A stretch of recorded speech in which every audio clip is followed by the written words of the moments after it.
नमस्कार, पूजा ऋतू व्लॉगमध्ये आपलं स्वागत। काळभैरव जयंती दरवर्षी कार्तिक महिन्यातील कृष्ण पक्षाच्या अष्टमी दिवशी साजरी केली जाते। धार्मिक आख्यायिकांनुसार ह्या दिवशी भगवान शंकराने काळभैरव म्हणून अवतार घेतला होता। काळभैरव जयंतीनिमित्त भगवान काळभैरवांची पूजा केली जाते। यावर्षी काळभैरव जयंती 12 नोव्हेंबर रोजी बुधवारी आहे। तुम्ही महादेवांचं रौद्र आणि तेजस्वी रूप काळभैरव यांच्याबद्दल कधी ऐकलंय का? ते केवळ देवांचे सेनापती नाही, तर काळ म्हणजेच वेळेवर नियंत्रण ठेवणारे स्वामी आहेत। आज आपण याच काळभैरवांच्या उत्पत्तीची पौराणिक कथा जाणून घेणार आहोत। तेव्हा हा व्हिडिओ स्किप न करता शेवटपर्यंत नक्की बघा। चला पालहाळ न लावता सुरुवात करूयात। पौराणिक कथेनुसार एकदा ब्रह्मदेव आणि भगवान विष्णू यांच्यात श्रेष्ठत्वावरून मोठा वाद सुरू झाला।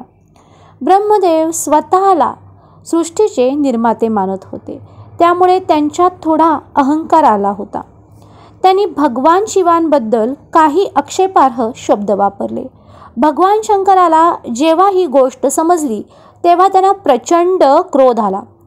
त्यांना ब्रह्मदेवांचा अहंकार आणि शिवनिंदा सहन नाही झाली। भगवान शंकरांच्या ह्याच क्रोधातून एका क्षणात एक अत्यंत उग्र, तेजस्वी आणि काळ्या रंगाची देवता प्रकट झाली। या देवतेचे स्वरूप भयावह होते।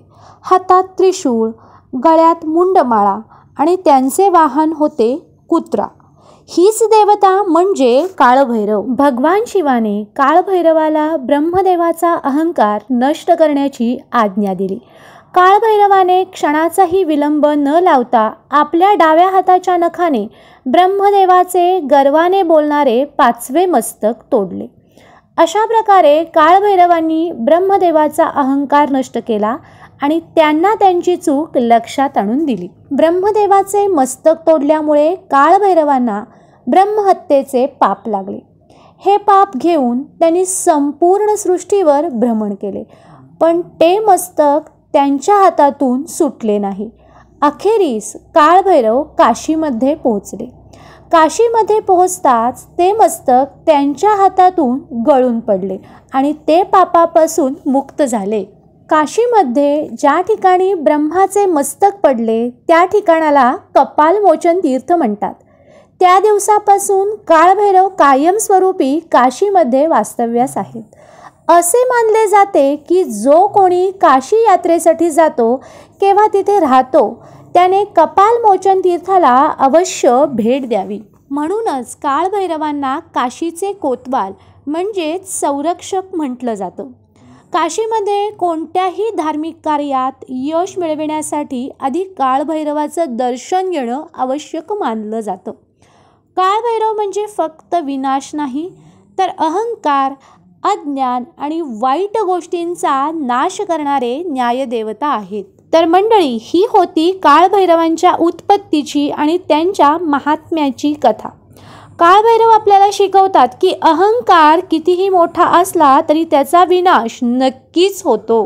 तुम्हाला ही कथा कशी वाटली हे कमेंट बॉक्समध्ये जय काळभैरव लिहून नक्की सांगा। जर हा व्हिडिओ तुम्हाला आवडला असेल तर लाईक करा, आपल्या मित्रमैत्रिणींच्या सोबत शेअर करा आणि अशाच पौराणिक कथांसाठी आपल्या चॅनलला फॉलो करायला विसरू नका।